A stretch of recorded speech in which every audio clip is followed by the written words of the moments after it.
वालेकुम सलाम। जाकिर है। पेस्टी पेस्टी 10 रुपये 10 रुपये। सांदे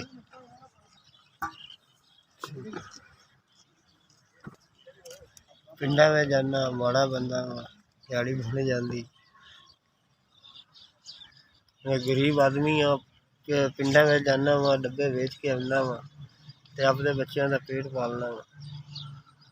500-600 लग जाता। 3 2 कुड़ियाँ 1 मुंडा। घर अपना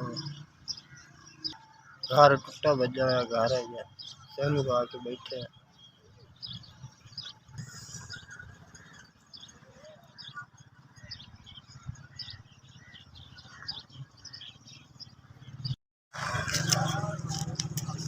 एक 2 3 4 4 जिन्होंने मैंने 4000 भेजा अल्लाह पाक उन्होंने जिंदगी करे। अल्लाह पाक उन्होंने रंग लावे। अल्लाह पाक उन्होंने भाग लावे।